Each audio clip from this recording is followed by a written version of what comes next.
لا تزول قدم عبد يوم القيامة حتى يسألوا عن 4 خصال: عن عمره فيما أفنى، عن جسده فيما أبلى، عن ماله من أين اكتسبه وفيما أنفقه، عن علمه فيما فعل به. Yang bermaksud tidak akan berganjak 2 tapak kaki manusia pada hari kiamat, yakni tidak ke syurga dan tidak ke neraka, sehingga mereka selesai disuruh siasat oleh Allah 4 perkara. Pertama, kata Nabi, akan ditanya tentang umur-umur mereka, ke mana mereka habiskan. Kedua, kata Nabi SAW, akan ditanya tentang tubuh badan mereka, ke mana yang telah mereka pergunakan. Ketiga, kata Nabi SAW, akan ditanya tentang harta-harta mereka, daripada mana mereka dapatkan harta dan ke mana mereka belanjakan harta. Yang terakhir, tentang ilmu yang mereka pelajari, apakah yang sudah mereka lakukan ilmu tersebut, yang amal ataupun tidak. Taraf hadis lasan sahih riwayat Imam Tirmizi. Baik tuan-tuan imam, safkan pimpinan surau, para alim ulama, para asatizah, para jemaah yang muliakan Allah Subhanahu wa taala. Lama tak mari daripada tahun lepas sehingga ke tahun ni, 1 tahun lah. Selamat tahun baru pada semua. InsyaAllah baru sambut awal Muharram, sekarang sambut pula tahun Masihi, Januari. Dan kita masih lagi dalam bencana. Pertama, bencana ujian Allah, bencana banjir. Masih ada negeri yang belum lagi orang panggil apa, kebah, macam demam pula, kebah. Kebah daripada banjir. Yang terbaru ni negeri Kelantan dan negeri Terengganu yang masih lagi. Kelantan lah yang paling teruk sekarang ni, dijeli dan didabung. Hari ni dapat maklumat Gua Musang pula tanah runtuh dan jalan ditutup. Jadi siapa yang balik ke Gua Musang hari ni memang out lah, tak boleh nak gerak tu. Sudah 2 jam katanya, 3 jam jam, tak gerak, tanah runtuh di Gua Musang. Siapa balik ikut LPT, selamatlah, lebuh raya Pantai Timur. Yang kedua, ujian Allah Ta'ala adalah COVID-19, dan kita masih lagi dalam COVID-19. Yang terkini saya baca dalam Malaysia kini, dos penggalak yang keempat akan digalakkan. Yang ketiga pun belum selesai lagi. Dos penggalak yang keempat. Galak betul kita. Baik, tak apalah tuan-tuan. Kita nak bincang ini bab hibah. Tajuk yang saya nak bawa, bab hibah harta, wasiat Nabi dan hibah harta dan keperluan ummah dan hibah harta. Baik, kenapa? Sebab harta soalan ketiga di akhirat, dan kita nak selesaikan bab harta semasa hidup di dunia ni lah. Kita tak nak masalah harta berpanjangan sampai ke akhirat. Salah satu cara untuk kita selesaikan masalah harta adalah melalui hibah. Ada 3 cara sebelum kita meninggal dunia untuk kita selesaikan harta. Pertama, melalui faraid.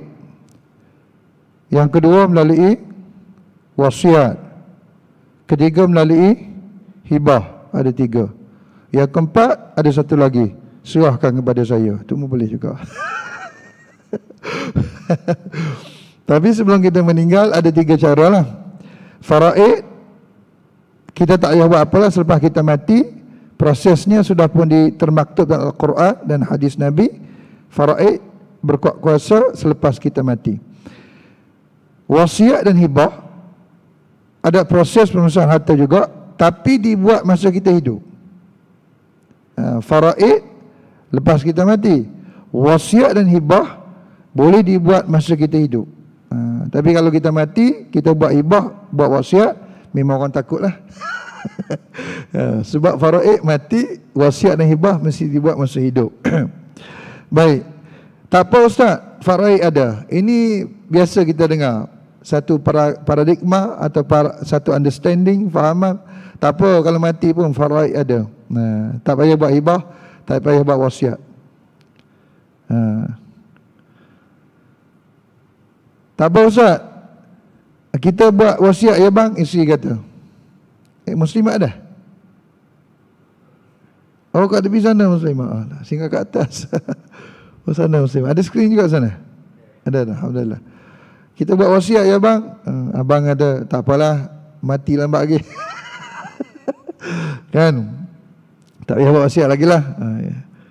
Kemudian biarlah dulu, belum nak mati. Itu kita jawab lah. Sibuk apa kan? Nantilah dulu kan? Tapi mati ni tak menunggu masa lah. Yang muda pun mati, yang tua pun mati kan? Yang kecil pun mati, yang besar pun mati. Semua mati. Baik, ini selalu kita anggap tentang wasiat dan tentang faraid. Rumah dua nama, ramai isteri beranggapan bila mati 100% milik isteri. Memang salah. Walaupun rumah dua nama, tetapi bila mati saja suami, dari segi hukum syarak, dia tidak akan berpindah 100% kepada isteri. Sebab suami tak buat wasiat dan suami tak buat hibah masa hidup. Jadi bila ikut faraid, isteri hanya dapat 50%, 50% lagi tu nak kena bahagi dengan, kalau bapa mentua hidup, bapa kepada suami hidup. Ni pak mentua kepada isteri lah. Kalau ibu suami hidup, ibu mentua kepada isteri. Kalau ada anak lelaki, ada anak perempuan, dan isteri hanya dapat 12.5% sahaja. Sikit tu isteri tu. Bapa mentua 16.7%. Ibu mentua 16.7%. Iaitu dalam kaedah faraidnya 1/8, 1/6, 1/6 dan lebih 2 nisbah 1. Jadi ini isu paling besar yang kenapa Islam datang dengan hibah. Ini kita nak fikir sama-sama. Sebab ramai isteri kata tak apa, bila dua nama abang mati jadi milik saya. Sedangkan bapa mentua 1/6, mak mentua 1/6. Tuan-tuan semua ni kan dah ada anak menantu. Anak mati, banyak tahu portion kita. Bapa. Kan? Walaupun anak kita kahwin, dia ada anak, dia ada isteri, tapi kita bapa dengan mak, bila anak lelaki kita mati, banyak bahagian kita. 1/6 campur 1/6 sama dengan 1/3 bahagian kita. Bahagian menantu perempuan kita hanya 1/8. Jadi keluarga mentua jauh lebih banyak daripada menantu. Dan kita sekarang ada isteri, kalau mak mentua, pak mentua kita masih hidup dan kita mati, isteri kita hanya dapat 1/8. Faraidnya 1/8. Kalau ada sebiji rumah, isi dapat apa? Dapur. Nasib baik dapur. Kalau jamban kita rasa benda ni simple saja, tapi hakikatnya berat tu. Kalau ada sebiji kereta, isi dapat apa? Tayar. Nasib baik tayar. Kan? Kalau dapat pintu dapat apa? Betul, faraid tu ada. Ini isu yang pertama. Dari segi faraid, dia ada hak dia, dia ada limit dia. Dia ada hak, dia ada limit dia. Dan anak lelaki besar dapat bahagian anak lelaki. Ini satu isu. Isu kedua, kadang-kadang kita tulis wasiat, menentukan agihan harta benda kepada waris dan bukan waris. Contoh, nama waris Ros bin Hussein. Hubungan anak. Harta nak bagi, duit ASB. Letak nombor akaun ASB. Bahagian nak bagi 50%. Ini nak bagi apa ni? Wasiat ke hibah? Kita dah tulis dah wasiat ataupun dah tulis dah apa yang kita nak bagi. Bila kita tulis tu, kita kena jelas, ini wasiat ke hibah? Yang kedua contoh, ada anak angkat. Semalam saya ceramah di Sungai Besi, dia ada anak angkat. Rasa dia dah anak angkat tu, dia tanya soalan tu, rasa dia dah anak angkat. Tapi dia tanya soalan tu, dia kata, kami adik-beradik ustaz, di kalangan kami ada seorang anak angkat. Masa ayah hidup, ayah pesan kepada kami semua, bagilah sedikit harta kepada si fulan bin si fulan tu lah, yang anak angkat, dia tak sebut anak angkat. Bagilah sedikit harta ayah ni kepada si fulan bin si fulan. Masa dia hidup, dia cakap gitu. Dia tak cakap hibah, dia tak cakap wasiat, dia cakap bagilah sedikit harta setelah ayah meninggal dunia kepada si fulan bin si fulan. Si fulan bin si fulan tu anak angkat. Dan ayah dia mati. Bila ayah dia mati, isteri dia tak setuju. Mak tu, mak angkat tu, mak dia tak setuju. Saya rasa dia dah, lepas saya keluar dia tanya lagi. Dia tanya lagi lah penjelasan. Tapi dia tanya tu, dia kata adik-beradik dia, Tapi cara dia tanya tu macam dia dah. Dia kata, sekarang ni isu pertama adalah mak angkat tak setuju. Lafaz masa ayah hidup. Bila ayah mati, mak tak setuju. Yang kedua isunya adalah, bagilah sedikit. Sedikit tu banyak mana? Jadi adik-beradik confused. Nak bagi banyak mana? Kan bila mati, semua nak berebut harta. Sikit pun banyak, banyak pun banyak. Kan? Ini masalah dia. Jadi anak angkat tu menjadi persoalan. Dia kata, saya rasa dia dah. Tak apalah, cuma nak ceritanya. Contohnya, Taufik Khan, hubungan anak angkat. Duit nak bagi, duit tabung haji. 30% duit tabung haji. Kalau 100 ribu, 30 ribu. Apa nak bagi ni? Wasiat ke hibah? 30 ribu banyak juga. Betul tak? Kalau 30 ringgit tak kisah. Tapi masa hidup, semua anak-anak tak kisah. Tapi bila mati aja, semua kisah.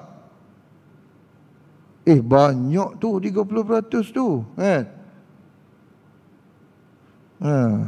Kebetulan duit mak ada 1 juta. 300 ribu. Dia nak angkat aja. Mulalah. Kita nak betul. Dah. Masa hidup tak buat tak kira. Bila mati, masalah. Tapi lafaz tu nak kena jelas. Lafaz tu nak kena jelas. Lafaz apa ni? Wasiat ke hibah masa hidup tu. Dan had wasiat, ini lagi satu lagi kekurangan wasiat. Tidak boleh melebihi 1/3. Kalau lafaz tu lafaz wasiat, dia tak boleh bagi semua harta. Faraid ada hak dia. Wasiat pun ada hak juga, 1/3 saja. Ni kisah Sa'ad bin Abi Waqqas. Dia ni sakit tenat. Dan pada haji wada'. Bukan haji wida', haji wada'. Masa kita duduk di Mekah ni, sekarang ni Allah, umrah pun nak kena ban. Kita kata tawaf wida'. Salah kan, tawaf wada'. Sebab wida' memang tak ada makna. Sekarang kita nak balik kan, buat tawaf wada'. Jadi kena sebut betul-betul lah.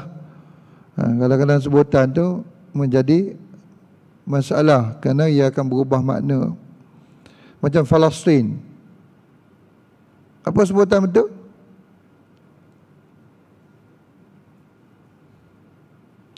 Baitul Maqdis.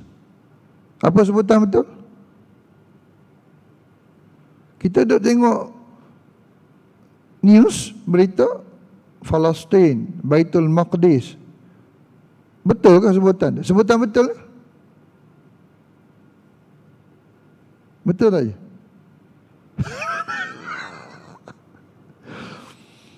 Sebab kadang-kadang kita tak ambil perhatian. Dia besar impact tu. Contohnya Mesir. Mesir, sekarang ni nama dia dipanggil Egypt. Kenapa tak panggil Mesir? Tapi masalah dia panggil Egypt. Kita rasa tak ada apalah, dia nak panggil apa, ikut dia lah Egypt kan.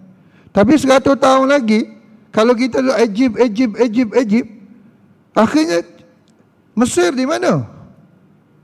Tak tahu. Yang kita tahu Egypt aja. Habis kisah Firaun betul ke? Mula. Kisah Nabi Musa betul ke? Tak ada Mesir, Egypt. Mula. Kita rasa tak ada apa benda tu. Tapi jangka masa panjang, musuh Islam ni memang hebat. Kita rasa tu kan nama biasa je. Tapi kesan 50 tahun lagi, 100 tahun lagi, anak cucu cicit kita, mana Mesir? Tak ada dalam peta, Egypt aja. So, dongeng ke cerita dia? Nampak? Sebab tu bila kita baca Quran, kan, tuan-tuan buka Quran ni kan, kalau tuan-tuan tengok kalimah-kalimah bila mana musuh Islam merancang untuk menjatuhkan Islam, kita mengaji bahasa Inggeris kan, dia ada past tense, dia ada present tense, dia ada future tense. Dia ada past tense, present tense, future tense. Jadi kita tengok ayat bahasa Inggeris, sentence dia, ini past tense, ini present tense, ini future tense. Cuba tuan-tuan tengok ayat Al-Quran. Bila mana sampai ayat bab musuh, orang kafir, tak kira Yahudi ke Nasrani ke, ayat Al-Quran ni kebanyakannya Allah Ta'ala menggunakan pendekatan kalimah-kalimah itu adalah present tense. Dia bukan past tense, dia bukan future tense. Dia adalah present tense, bermaksud sentiasa merancang. Tengok Quran tu kita tak perasan. Dia panggil dalam bahasa Arab fi'lul mudhari', fi'lul mudhari', fi'lul madhi, fi'lul amri, fi'lul mudhari'. Kita tengok kalimah-kalimah bila bab musuh, semuanya digunakan fi'lul mudhari', yakni present tense. Maknanya tak pernah berhenti musuh Islam ni merancang untuk menjatuhkan Islam. Tapi kita baca Quran kita tak perasan kan? Walaupun diubah kalimah sikit aja, tapi impact di masa depan dia boleh menjadi semua kisah Al-Quran ni kisah dongeng kot, kan? Mana ada negara nama Mesir. Tuan-tuan, aku berkata, ya Rasulullah, aku kini tenat. Aku ni seorang yang berharta. Sahabat Nabi ni kaya-kaya. Sebab tu connotation yang perlu Islam kebanyakan zaman Nabi miskin adalah, tapi sahabat Nabi ramai yang kaya. Tapi disebut connotation tomahat, orang miskin aja suka pada Islam ni. Hakikatnya ramai sahabat-sahabat yang kaya. Sampai Waqqas ni kita tak tahu pun dia kaya. Kita dengar Abdurrahman Auf je, tapi Sa'ad bin Waqqas juga kaya. Ya Rasulullah, aku ni tiada waris melainkan anak perempuan. Seorang je ada anak-anak perempuan. Apakah boleh aku berwasiat 2/3 hartaku? Jawab baginda sallallahu alaihi wasallam, tak boleh. Banyak sangat tu 2/3. Aku tanya lagi, apakah boleh aku berwasiat separuh hartaku?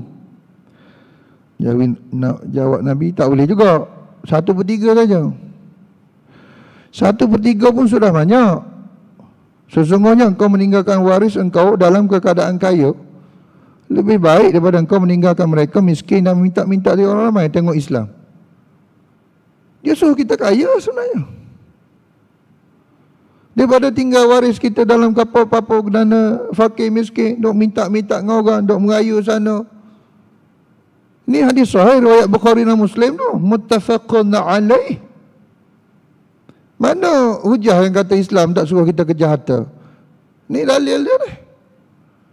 Cuma nak kejar harta tu, jangan mewujud lalu melintang patah. Itu aja kan. Sebab ada orang sibuk duk tanya Bitcoin boleh ke tidak, Bitcoin boleh ke tidak. Penat saya nak jawab. Banyak lagi pelaburan lain boleh. Dah banyak sangat duit. Beli emas 10 kilo. Kan? Beli emas 10 kilo. Emas ada completely secure. Daripada duk beli Bitcoin, tak tahu ke mana-mana. Daripada duk beli saham, tak tahu turun naiknya. Baik beli emas. Kan? Very secure investment. Patut syariah pula tu. Kan? Haji kita berapa kilo dah je? Ni akhir tahun ni, awal tahun, akhir tahun ni dah kira zakat emas? Zakat emas dah kira? Macam kiraan zakat emas? Haji sebut sikit je, zakat emas kiraan dia, formula dia.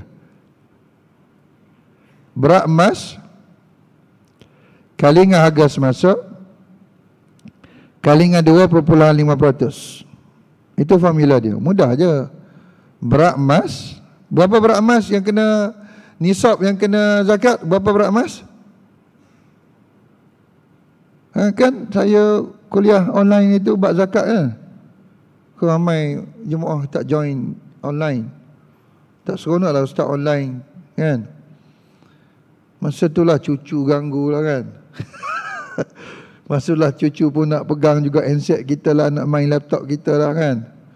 So kita tak boleh fokus. Baik, 85 gram ke atas, maka zakat emas kena 85 gram ke atas. Ini bagi emas yang solid ya.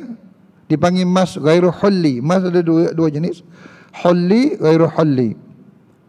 Emas hulli adalah emas perhiasan. Emas perhiasan ni banyak perbahasan dia, panjang. Tak apalah, yang saya nak sebut ini emas ghairu hulli, emas solid tu, yang jongkong, yang gold bar tu. Yang tu 85 gram ke atas. Kalau kita ada 100 gram, jadi kaedah kiraannya 100 gram kali harga semasa. Harga semasa harga mana ni? Harga kita jual ke harga kita beli? Tuan-tuan, tak ada emas ke? Ada kan? Tak ada emas? Tak ada? Payung emas? Tak ada juga. Harga semasa untuk muslimat lah. Harga semasa bukan harga jual, bukan harga beli ya. Harga semasa adalah harga Majlis Agama Islam. Jadi kita kena pergi website Majlis Agama Islam, kalau Selangor, Lembaga Zakat Selangor, klik dekat website dia, tarik kat situ harga semasa emas. Jadi dia akan keluar kat situ harga semasa emas. Kalau PPZ, tarik PPZ kat situ, tulis harga semasa emas. Jadi bukan harga kita jual, bukan harga kita beli, harga Majlis Agama Islam, itu harga semasa. Boleh je? Kali dengan 2.5%. Itu saja. Kalau emas perhiasan, dia banyak isu sikit lah. Nak ulang ke tak ni? Ke dah okey? Nanti Allah Ta'ala tanya ni, bayar tak zakat? Khutbah jemaah kan? 2 bulan lepas, Negeri Selangor, tajuk zakat. Betul? Betul kan? Daripada 1 juta rakyat Selangor yang layak membayar zakat, hanya 300,000 sahaja yang telah menunaikan zakat. Bayangkanlah, daripada 1 juta yang layak, rakyat Selangor ni ramai, tapi nak cerita 1 juta yang layak membayar zakat, hanya 300,000 sahaja yang mengeluarkan zakat. 700,000 lagi tak bayar zakat. Tuannya sembahyang, tuannya sembahyang, zakat tak bayar. I say man, macam mana? Tuannya puasa, puasa, zakat tak bayar. Ish. Tuannya pergi umrah, pergi haji, pergi, zakat tak bayar. Pelik tu kan? Zakat simpanan dah bayar. Berapa nisab zakat simpanan? Semalam tarikh akhir lah untuk kira. Bayar hari ni, bayar bermula hari ni ya. Zakat tahun 2021, semalam jumlah terakhir duit kita dalam simpanan, semalam lah 31 bulan 12, berapa duit ada dalam bank, dalam rumah, dalam kereta, bawah bantal, bawah tilam, bawah kapek, dalam tabung, kena kira semua. Semalam, tepat pukul 12 malam semalam, berapa duit ada? Berapa nisab zakat simpanan bagi Negeri Selangor untuk tahun lepas? Tak ingat? Ke tak tahu? 20,920 ringgit. Nisab zakat simpanan bagi 2021. Kalau semalam kita ada duit 21,000, hari ni dah kena bayar zakat. Confirm lebih ni jemaah as-sabah. Kan? Betul. 21,000 sakit sangat.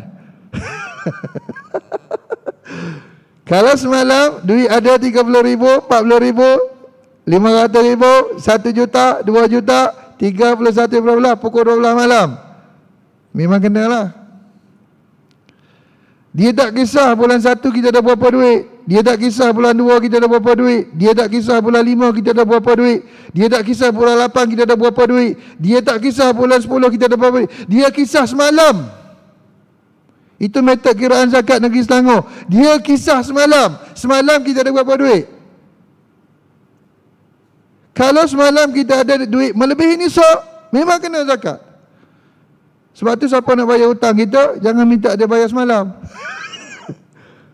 Dia kira baki akhir di hujung tahun. Oh gitu. Itu sebab dia kira kaedah metod kiraan zakat simpanan bagi negeri Selangor adalah baki akhir, ends balance. Ada negeri menggunakan kaedah lowest balance, baki terendah. Tapi negeri Selangor dan Kuala Lumpur dia menggunakan metod ends balance, baki akhir. Jadi semalam katakanlah adalah 100,000 duit. Pukul 12 malam masih ada 100,000. So hari ni kenalah, Jadi hari ni kena keluar zakat untuk tahun lepas, zakat simpanan 100,000 kali 2.5%. Itu saja formula dia. Oh mudah. Dan hari ni boleh keluarkan zakat. Boleh bagilah masa-masa banjir bawa lah duit zakat pergi. Masa banjir dibawa asnaf. Dibawa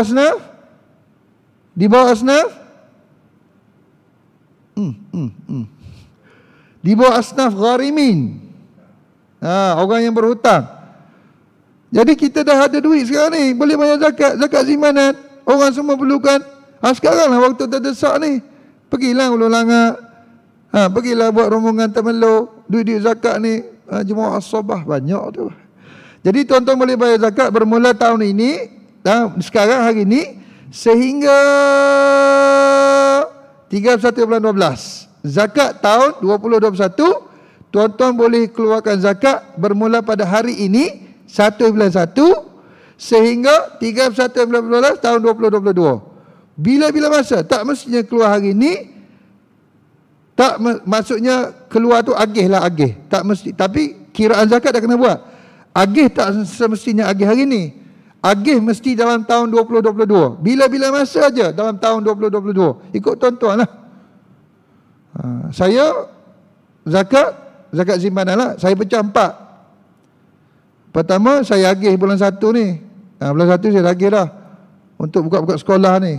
Keperluan sekolah. Saya agih, saya pecah 4. Katakanlah saya ada zakat simpanan, katakanlah 20,000. Saya agih bulan 1, bulan 2, 5,000 dulu. Kemudian masuk Ramadan. Orang mula nak berpuasa kan, perlukan duit. Jadi fakir miskin perlukan duit. Agih lagi 5,000 Ramadan. Kemudian masuk Syawal, orang nak beraya, nak duit juga. Agih lagi 5,000. Kemudian di hujung tahun nak buka sekolah pula, banjir lagi, agih lagi 5,000. Asalkan kita agih dalam tahun 2022. Jangan melangkau. Jangan pergi agih tahun 2023. Jadi qada zakat pula. Boleh? Ni zakat ke hibah? Alang-alang dah, Datuk. Zakat emas tu payah sikit nak kira sebab dia ada uruf. Berapa uruf bagi Datuk dah tanya katakan. Berapa uruf bagi negeri Selangor? Mas perhiasan.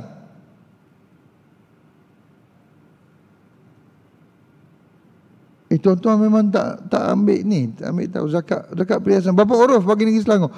Uruf ni bermaksud mas perhiasan yang dipakai kebiasaan bagi wanita negeri Selangor. Paling banyak adat kebiasaan wanita-wanita kita di negeri Selangor ni, bila dia pakai barang emas, paling banyak di badan dia tu berapa gram paling banyak bagi negeri Selangor.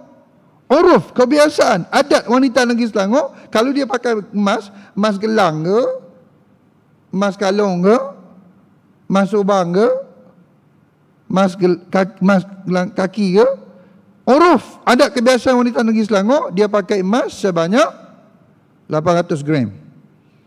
Oh, kaya negeri Selangor ni. Itu biasa negeri Selangor.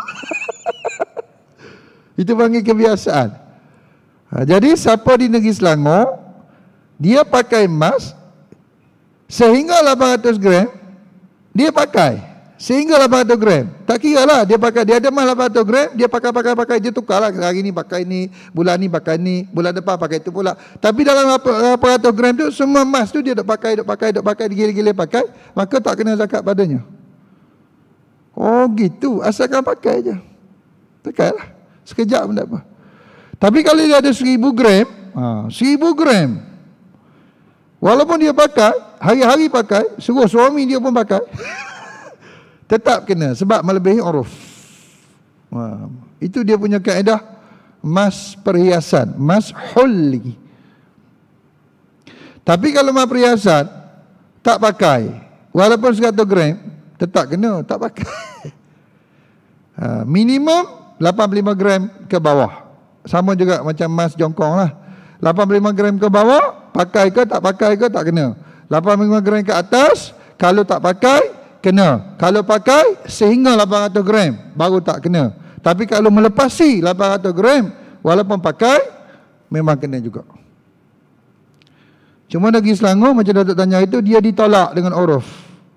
Itu kelebihan dan kebaikan Negeri Selangor lah berbanding dengan PBZ wilayah. Apa maksud ditolak? Ditolak dengan uruf. Contoh, kita ada 1000 gram emas perhiasan, walaupun kita pakai, kiraan zakatnya adalah 1000 gram ditolak dengan 800 dulu. Jadi yang kena hanya 200 gram saja. Tapi kalau formula PBZ wilayah, dia memang tak tolak. Jadi 1000 lah. Dia uruf pun, uruf Kuala Lumpur pun 800 gram juga. Jauh pergi bab zakat pula sikit lah. Isu yang ketiga, Nabi pula larang, la wasiyata li waris. Allah ustaz, tadi ustaz kata boleh wasiat pada waris ke? Habis tu Nabi larang pula ni. Maknanya wasiat langsung tak boleh guna pada waris. Ingat tadi saya nak tulis wasiat pada waris. Sebab faraid sikit sangat pada waris. Jadi saya nak tulis wasiat.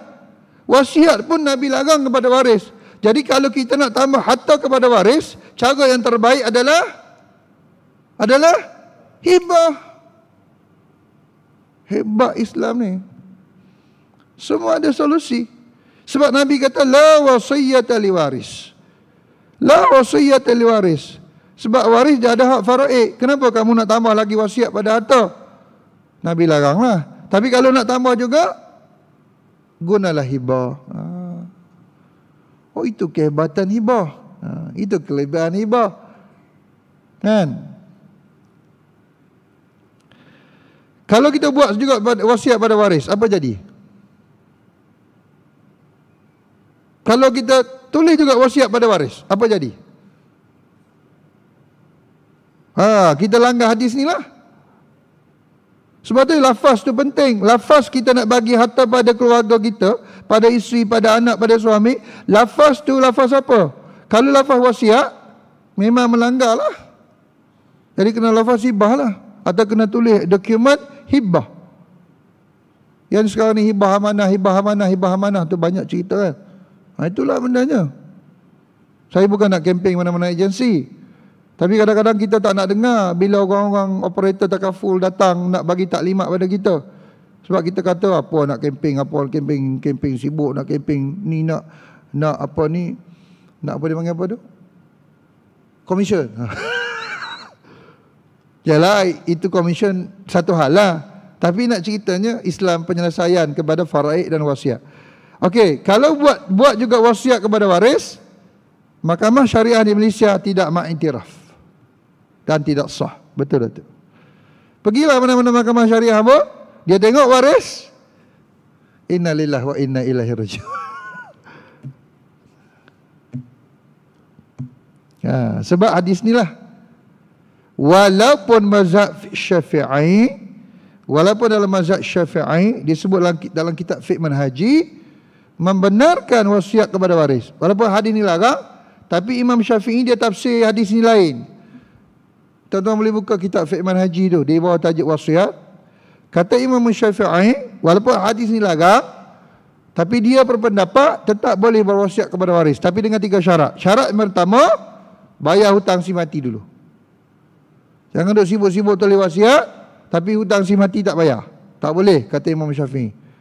Bayar hutang si mati dulu. Yang kedua, mesti tidak boleh melebihi 1/3. Sama macam hadis tadilah. Yang ketiga, semua waris kena bersetuju. Oh, panjang cerita nak minta waris pula dah.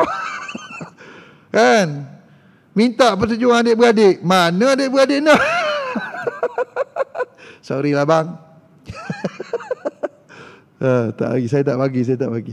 Ini isu yang ketiga. Isu yang keempat, Pelantikan wasi. Ini isu juga bila kita mati. Ni bergaduh panjang lah, siapa nak urus ni. Wasi ni adalah orang yang melaksanakan harta lah, menguruskan harta. Kita nak latih individu atau kita nak latih agensi. Saya cadangkan tuan-tuan, lebih baik lantik agensi. Sebab individu tak ada expertise. Bukan tak boleh lantik suami kita sendiri, bukan tak boleh lantik isteri kita sendiri, bukan tak boleh lantik anak-anak kita sendiri, bukan tak boleh lantik adik-beradik kita sendiri. Takut ada conflict of interest, kemudian tak ada expertise. Ada agensi terbaik.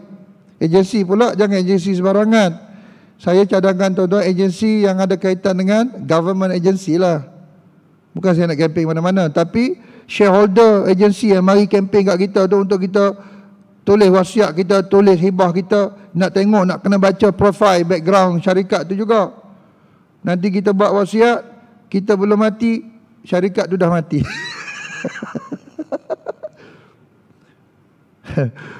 Saya serius tuan-tuan. Jangan kita tengok syarikat-syarikat baru tumbuh bagai cendawan ni kan. Kita kata bagus ni, komisen dia pun tak banyak, fee dia pun rendah. Tapi kita kena baca profile company tu juga. Kita tulis, cakap, dokumen kan, tiba-tiba winding out. One out, bankrupt syarikat. Tak boleh nak buat apa kita. Ustaz, apa maksud hibah? Bezakah hibah antara hadiah, hibah dan sedekah? Memang beza. Nanti saya bagi tahu. Malah hibah dengan hadiah pun tak sama. Beza. Sama je macam sama je hibah dan hadiah. Sebenarnya tak sama, hibah dan hadiah pun tak sama. Bolehkah hibah barang yang dicagar, barang yang dipajak, barang yang digadai? Saya ustaz, rumah tak habis lagi kat bank. Tak habis bayar lagi, tapi rumah tu saya collateralize. Saya cagarkan pada bank. Tanah ni saya ambil hutang bank. Tanah ni saya jaga pada bank. Tapi saya ni merasa tak panjang umur. Jadi saya nak tulis dokumenkan hibah ke atas rumah saya, ke atas tanah saya. Tapi masalahnya aset ni masih bercagar. Boleh atau tidak? Apa pandangan Ji? Sebab duduk depan banyak kena tanya.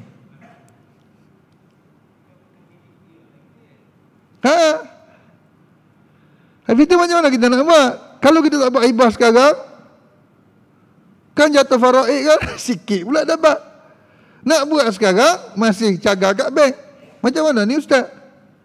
Rasa macam mudah, tapi payah. Tengok. Tak apa, tuan-tuan jangan pusing. Macam biasalah, saya tanya, saya jawab. Apakah kena ada lafaz ijab dan qabul masa hibah ustaz? Setengah orang tu dia tak boleh, dia mesti ada ijab dan qabul. Tak boleh kalau tak ada ijab dan qabul. Saya sekarang ni COVID ni pula tak boleh salam. Saya rasa macam tak sah aja. Sungguh dah tu. Ada orang jumpa saya, rasa ustaz macam tak kena je kalau kita tak bersalam. Rasa akak tu macam tak boleh ustaz, tak boleh. Kena bersalam juga. COVID ni pun. Yo. Masalah lah. Mana Tuan Bilal kita? Dah masuk? Silakan. Haji.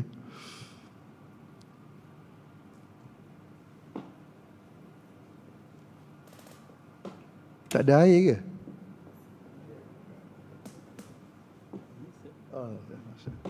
Air Zam-Zam.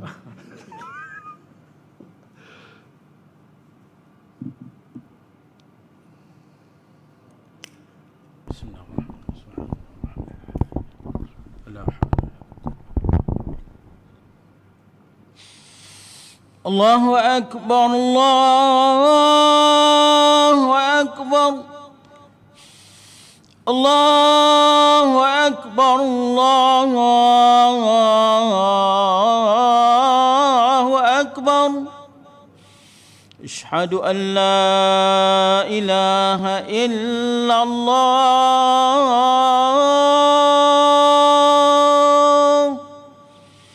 Asyhadu an la ilaha illallah.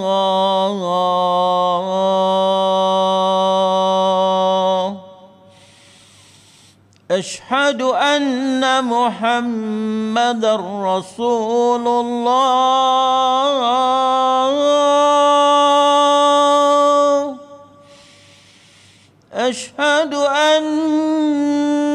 محمدا رسول الله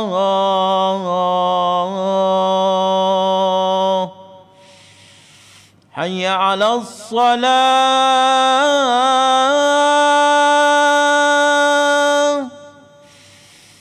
حي على الصلاة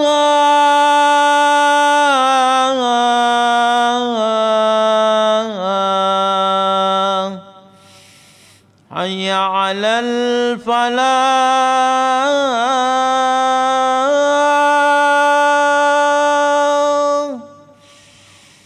حي على الفلاح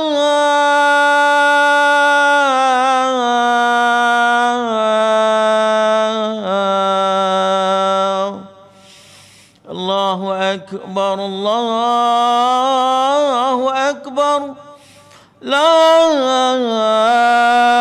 إله إلا الله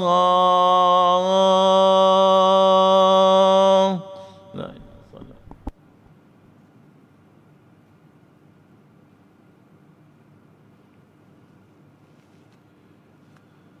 La ilaha illallah. Baik, minta sambung sikit lagi, tuan-tuan.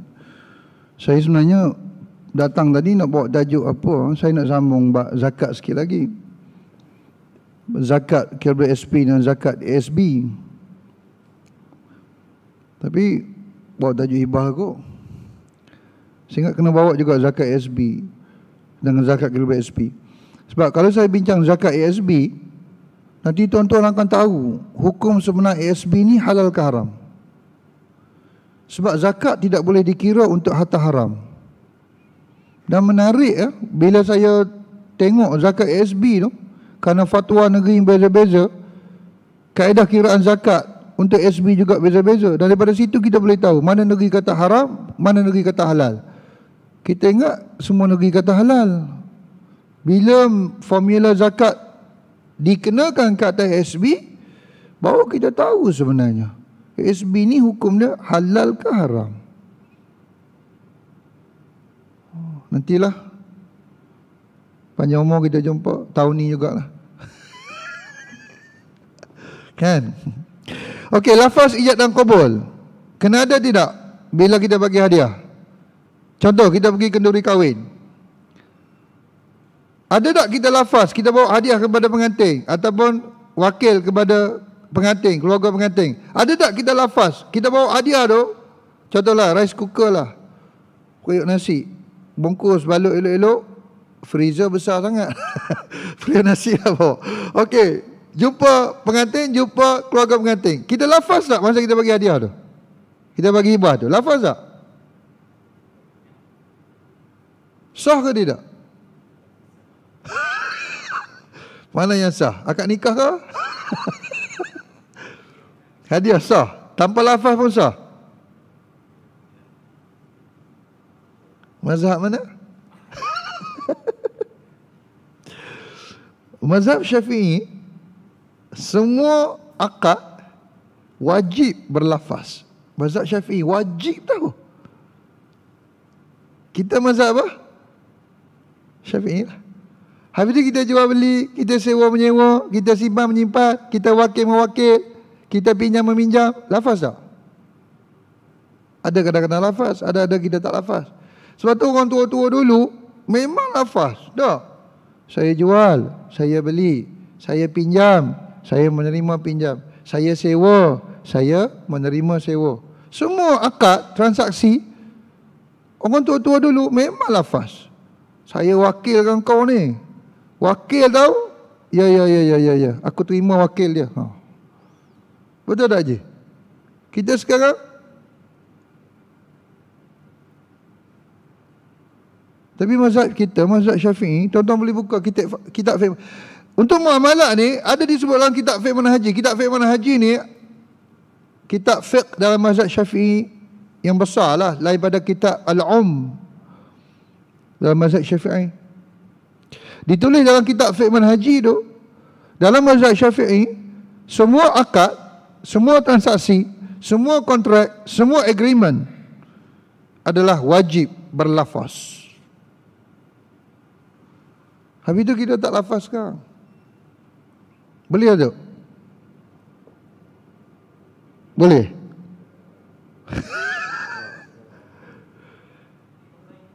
Boleh, sebab dalam muamalat tidak menjadi masalah.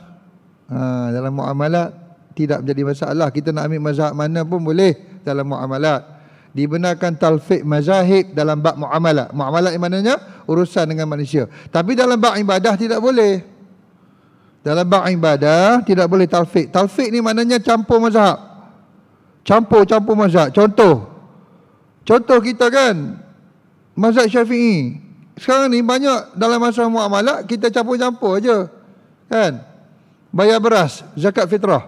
Dalam mazhab Syafi'i kena bayar beras. Kita hari ni bayar duit.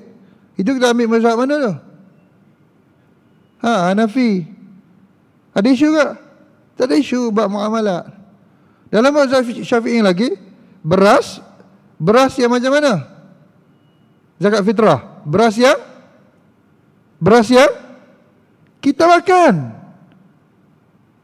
Kalau siapa makan beras basmati, memang zakat fitrah dia beras basmati. Siapa makan beras cat rambutan, zakat fitrah dia kena ikut harga beras cat rambutan. Siapa makan beras campur, zakat fitrah dia sepatutnya zakat campur. Tapi hari ni tak apalah, fatwa kata tak apa. Ada yang harga RM7 kan, ada yang harga, dia bagi pilihan kan, zakat fitrah. Tapi yang terbaiknya adalah beras yang kita makan. Tapi bab muamalat tak apalah kan, sebab fatwa kata boleh. Tapi dalam bab ibadah, jangan kita duduk campur-campur pula. Contoh, ambil wuduk, basuh tangan, mazhab Syafi'i. Basuh muka, mazhab Maliki. Basuh kepala, mazhab Hambali. Basuh telinga, mazhab Zuhairi. Habis tu wuduk tu tak tahulah mazhab mana. Itu jadi tak boleh tu. Talfiq mazhab dia panggil bercampur-campur mazhab. Sebab tu masalah wuduk semasa kita di Mekah, dalam mazhab Syafi'i kan, bersentuh tu isu besar sebenarnya. Kan mazhab Syafi'i kan tak boleh bersentuh lelaki perempuan, batal wuduk. Itu fatwa nak keluar daripada mazhab Syafi'i tu kena ada hujah dalam mazhab Syafi'i juga. Tak apalah, itu bab ibadah, bukan bidang saya. Ustaz, apakah hibah atau hadiah boleh ditarik balik? Saya dah hibah tanah, duit, rumah pada anak, tapi saya tak berkenan pula perangai anak ni. Kan? Lain macam aja Ustaz. Kan? Kita bagi hadiah kereta kat dia buat lumba pula kereta. Kita bagi motor kat dia merempik pula motosikal. Betul? Kita hibah hadiah kat dia halau pula kita. Jadi persoalannya, bolehkah ditarik balik? Boleh ada? Datuk dah jawab dia. Boleh.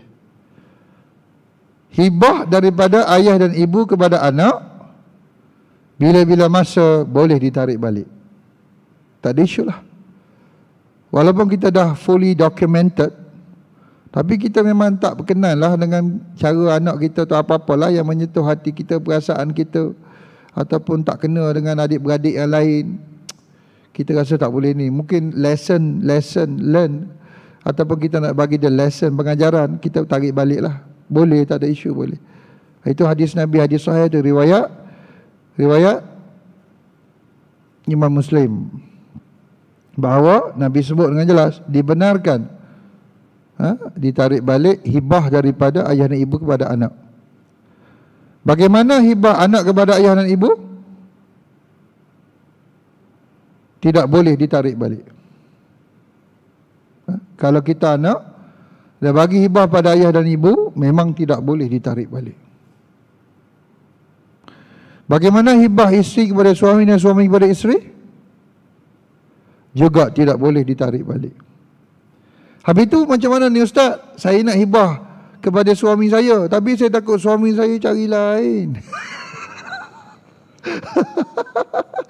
Macam mana nak buat ni Ustaz? Kan? Nanti kita mengaji. Ada satu kaedah namanya hibah muqtarinah bisyart. Tuan-tuan, muslimat boleh guna hibah ni lah. Hibah muqtarinah bisyart. Nanti kejap lagi, bukan hari ni tak sempat lah, bulan depan kot. Hibah muqtarinah bisyart ni dia pecah dua. Hibah ruqabah dengan hibah umrah. Apa benda pula ni Ustaz? Tapi ini kaedah yang disebut dalam hukum syarak, bagaimana cara kita nak buat hibah, tapi kita rasa kena letak sesuatu lah sebagai proviso dia. Ada condition, ada conditional hibah. Boleh tak kita letak gitu Ustaz? Nantilah kita bincang. Contohnya saya nak letak hibah kepada suami saya, hibah rumah ni dengan syarat dia tak cari lain. Boleh tak Ustaz? Saya dengan ini menghibahkan rumah ni pada abang, tapi saya letak syarat ni, abang jangan kahwin dua. Sudah. Sah tak syarat tu? Conditional hibah. Jika saya hibah tanah pada anak, kemudian anak berkahwin, jika berlaku kemudian pada anak saya, bolehkah saya tarik balik hibah tersebut? Yang ini masalahnya anak sudah berkahwin. Ini kisah benar di Kajang. Ini soalan ni kisah benar. Yang lain tu benar juga. Tapi yang ni betul-betul orang tanya saya. Dia hibah rasanya dekat 2 ekar tanah tu pada anak dia, anak lelaki. Masa tu anak dia belum kahwin. Dan anak dia ni biasalah proses kan, sampai masa kahwin lah. Kahwin, beranak kan, kemudian buat rumah atas tanah tersebut, buat kebun sikit. Tapi anak dia umur tak panjang, mati anak lelaki dia tu. Jadi dia ni bila anak lelaki dia mati, dia pun sebenarnya tak suka pada menantu tu, dan dia pun tak suka pada cucu dia. Jadi dia tarik balik tanah tersebut dan halau habis menantu dengan cucu dia tu lah. Persoalannya pada hukum syarak, dalam kes ni anaknya sudah kahwin, apakah boleh ditarik balik tanah tersebut? Giling kepala. Macam-macam dalam masyarakat ni kan. Kita rasa tak ada apa hibah-hibah ni, tapi cerita hibah ni banyak juga. Ada kadar hibah kau Ustaz? Ada kadar tak lebih 1/3. Hibah masa sakit, masa nazak, dah nak mati dah. Sahkah hibah ni Ustaz? Dia panggil maradul maut. Nak mati dah. Mak dengan ayah nak mati dah. Anak pergi kat telinga, Mak nazak kan, tanah mak tu dekat belakang rumah dia, siapa punya? Mak dia okey tu. Sah dah. Kan? Jadi perbahasan ulama sangat panjang. Pertama sekali ulama bahas apakah jenis penyakit yang dikira sebagai maradul maut, penyakit yang boleh membawa kepada mati. Apakah jenis penyakit tu? Kencing manis ke? Sakit jantung ke? Buah pinggang ke? Apa ni, COVID-19 ke? Panjang perbahasan ulama jenis penyakit tu pun. Hebat ulama dulu ni. Yang kedua, bila mana berlaku kematian, sahkah ataupun tak mati, hidup? Tengok minggu depan hidup. Hidup lagi orang tua. Anak kata hidup lagi orang tua ni. Habis tu hibah tu macam mana? Kalau dia mati, apa jadi pada hibah tersebut? Kalau dia hidup tapi dia tu je. Tu apa maksud dia? Kan ini masalahnya. Hibah letak syarat, nanti kita tengok. Hibah hatta sama rata di kalangan anak-anak. Ini pun biasa. Ustaz, saya buat keputusan dengan isteri saya, dengan suami saya. Dah Ustaz cakap pasal hibah, saya dah fikir dah dengan suami saya ni. Malam ni pun dah WhatsApp dah tu. Dalam masjid pun dah, dalam surau pun dah WhatsApp dah. Kami fikir Ustaz nak bagi sama rata je dengan anak-anak. Semua harta kami ni. Boleh atau tidak? Tapi menggunakan konsep hibah. Ini pun panjang perbahasan ulama. Bagaimana kalau kita bagi lebih? Lebih, kita melebihkan mana-mana anak. Hatta kita, ikut kita lah. Kan kita masih hidup. Kita sayang sangat anak bongsu kita. Kita nak bagi hibah lebih kepada anak bongsu kita. Ini lagi panjang perbahasan ulama. Kita ingatkan boleh. Dia akan berlaku ketidakadilan kepada anak-anak dan keretakan kepada hubungan adik-beradik akan berlaku. Itu perbahasan ulama tu. Sampai begitu, kita rasa hatta kita, ikut kita lah nak bagi anak pertama lebih ke, anak kedua lebih ke, anak bongsu lebih ke. Tapi ulama bahas kerana berlaku ketidakadilan. Habis itu, bagi sama rata ke? Susah juga. Itu yang senang bagi pada ustaz je. Bagaimana wang KWSP? Boleh hibah tak? Bagaimana pampasan insurans dan takaful? Boleh hibah tak? Bagaimana pampasan kemalangan? So-so? Boleh hibah tak? Sekarang ni duit EPF kita nak niat hibah terus. Masa sekarang lah. Boleh ke tidak? Ataupun insurans takaful. Insurans tak payahlah, insurans memang haram lah. Siapa ambil insurans, saya banyak kali sebut lah, life insurance tidak sah faraid, malah tidak sah nak hibah-hibah pun masalah juga. Life insurance sebab dia haram. Kena berhentilah life insurance tu. Kena tukar kepada takaful. Takaful macam-macam takaful ada sekarang ni. Ada 5 yang terbaru ni, FWD takaful. Ni paling baru, takaful operator. Kita ada lebih kurang 14 tahun lepas. Akhir tahun lepas, Bank Negara lulus satu lagi operator for takaful, namanya FWD takaful. Pernah dengar tak? Pernah dengar kan? Majority shareholder dia, tu dah tahu siapa? FWD takaful ni. Tak pernah dengar ke? Tak apalah, tak pernah dengar pun. Nak tahu tak juga siapa majority shareholder dia? Siapa? EPF, KWSP. Oh, duit kita juga. Kan, duit kita banyak, duit kita ada melambung kata-kata duit kita. Tapi persoalannya apakah boleh tak hibah, tuan-tuan? Baik, masa dah tak dibenarkan untuk saya terus. Apakah kelebihan dan manfaat hibah? Nanti panjang cerita lah untuk kita bincang. Ini hadis Nabi.